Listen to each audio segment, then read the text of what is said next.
Hello and welcome everybody. मेरा नाम है किशोर और आज अपन लोग बात करने वाले हैं जुजुत्सु काइसेन की एक और थ्योरी के बारे में। पहले ही बता देता हूँ कि इस वीडियो के अंदर मांगा के बहुत सारे स्पॉयलर्स हैं, सो अपने ही रिस्क पर देखना, पर मैं जितना हो सके स्पॉयलर्स को कम करने की कोशिश करूंगा ताकि आप लोग इस वीडियो को स्पॉयलर्स के साथ में भी एंजॉय कर सको। मतलब स्पॉयलर्स को मैं सिर्फ हिंट दूंगा कि है क्या, मैं कंप्लीटली नहीं बताऊंगा, सो डोंट वरी।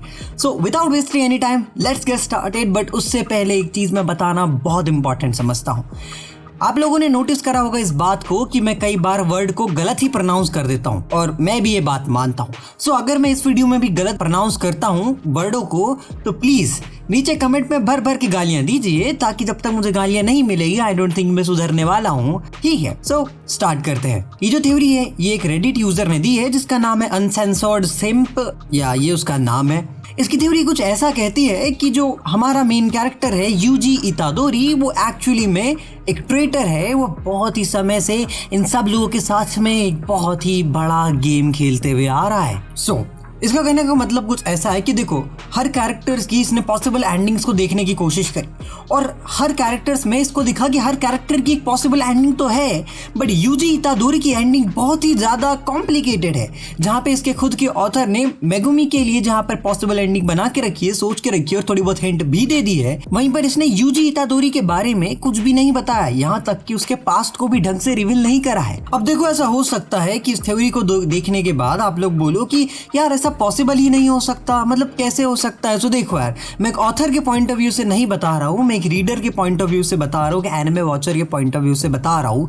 सो हो सकता है थोड़ी बहुत चीजें इधर उधर हो तो थोड़ा संभाल लेना। ये थ्योरी कहती है कि यूजी इतादोरी एक ट्रेटर है, एक इम्पोस्टर है। अब अगर तुमको समझना है कि इसका मतलब क्या है, मतलब मैं इम्पोस्टर बोल रहा हूँ तो मतलब क्या है उस वर्ड का। देखो, इम्पोस्टर इस वर्ड का मतलब होता है कि एक ऐसा व्यक्ति जिसको हम कुछ और सोच रहे हैं लेकिन वो निकलता कुछ और है।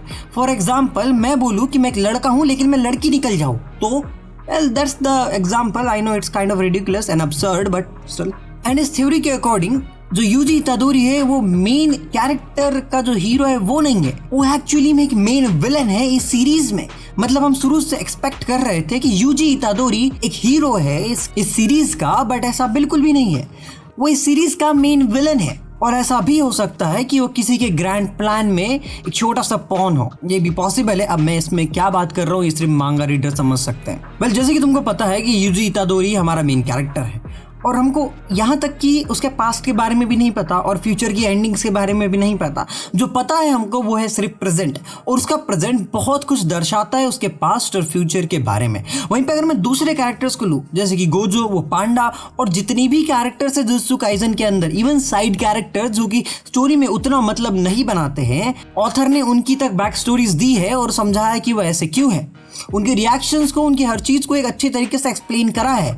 वहीं पर यूजी इतादोरी के पास में ऐसा कुछ भी नहीं है। यूजी इतादोरी के बारे में हमको उसका पास्ट बिल्कुल नहीं पता है, उसका फ्यूचर कंफर्म नहीं है। जो पता है वो है प्रेजेंट। अब उसके प्रेजेंट बिहेवियर उसके पास्ट और फ्यूचर को दर्शाता है। अब मैं बताता हूँ कैसे। आपको याद होगा फर्स्ट एनिमे के एपिसोड में जब यूजी इतादोरी फर्स्ट टाइम कर्स को मारने के लिए, अपने फ्रेंड्स को बचाने के लिए खिड़की के कांच के तोड़कर वहां पे कूद जाता है, लेकिन एक चीज उसमें समझने वाली ये है कि उसको दिखा कैसे कि वहां पे कर्स है। देखो, जुजुत्सु काइसेन में इस चीज को बहुत ही अच्छे तरीके से एक्सप्लेन करा गया है कि अगर आप एक सोर्सेड कम्युनिटी से बिलोंग नहीं करते हो या फिर आप कर्सेस के कनेक्टेड में अब नहीं हो तो नॉर्मल ह्यूमन कभी भी किसी कर्स को नहीं देख सकता। अगर तुम्हारे दिमाग में क्वेश्चन आया कि हाँ बस उसको हो सकता है कि वाइब हो कि बस वहां पे कर्स है, लेकिन उसको पता कैसे चला कि एग्जैक्टली इसी लोकेशन पे है, that's the thing that I don't understand. Now एक और चीज है जो कि मुझे समझ में नहीं आती है और वो इसी चीज से रिलेट करती है।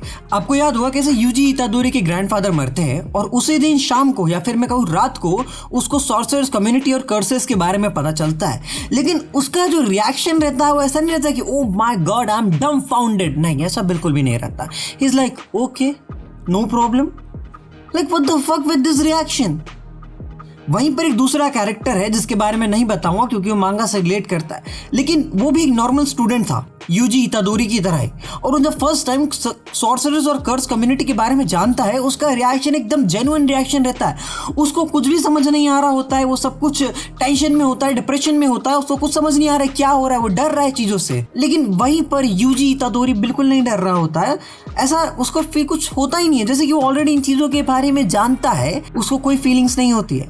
वहीं पर एक और चीज मुझे समझ नहीं आती है, मैं जानता हूँ उसके अंदर सुकूना है और जो भी चीज वो कर रहा होता है वो देख सकता है। जब तक सुकूना उसकी बॉडी को कंट्रोल कर रहा होता है, यूजी इतादोरी देख सकता है कि सुकूना क्या क्या कर रहा है। और अगर तुम लोग एक मांगा रीडर हो तो तुमने देखा होगा कि कैसे जो सुकूना है वो बहुत सारे इनोसेंट लोगों को भी मारता है, बहुत सारे कैरेक्टर्स को भी मारता है।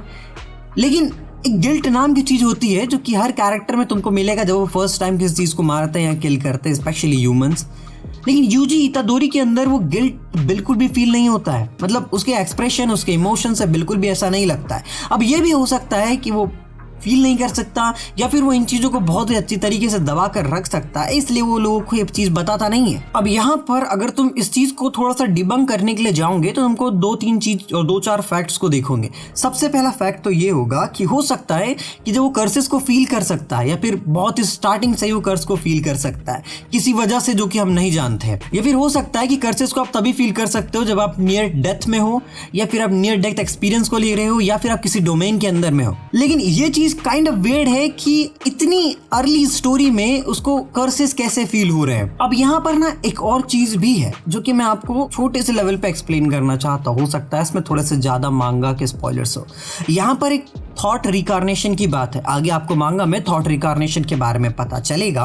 तो यहाँ पर एक थ्योरी कहती है, इसी थ्योरी के अंदर, कि हो सकता है कि जो यूजी इतादोरी है वो एक्चुअली सुकुना का थॉट रिकारनेशन हो, इसीलिए तो वो कर्सेस को उसके अंदर संभाल के रख पाता है और इसीलिए सुकुना उसकी बॉडी पे पक्के से कंट्रोल नहीं रख सकता। और तुमने देखा होगा यूजी इतादोरी और सुकुना काफी सिमिलर दिखते हैं, मतलब character wise, design wise both are pretty much similar. अब यहाँ पर एक और चीज है कि देखो, हो सकता है कि ये सब कुछ किसी और की ग्रैंड स्कीम हो जो कि उसने सुकुना के लिए बनाई हो और इसमें यूजी इतादोरी बस एक पॉन हो जो कि सुकुना को कंट्रोल करके रख सके। अब ये क्या चीज़ है, अगर तुमको जानना है तो इसमें बहुत सारे मांगा स्पॉयलर्स है और वो मैं बिल्कुल भी नहीं बताने वाला हूँ। तो देखो, ये थी पूरी थ्योरी। अब इस थ्योरी का कंक्लूजन सिंपल से ये है कि यूजी इतादोरी के इम्पोस्टर है, वो पहले से ये सब कुछ ये जानता था, उसकी मेमोरीज को वाइप कर दिया गया है किसी वजह से, या फिर वो किसी का थॉट रिकारनेशन है, स्पेशली सुकुना का, या फिर वो किसी के एक बड़े से गेम में एक छोटा सा पॉन हो। सो आई होप तुम लोगों को ये थ्योरी समझ में आई होगी। सो मैं मिलता हूँ किसी नए वीडियो में किसी नए टॉपिक के साथ, तब तक के लिए बाय बाय।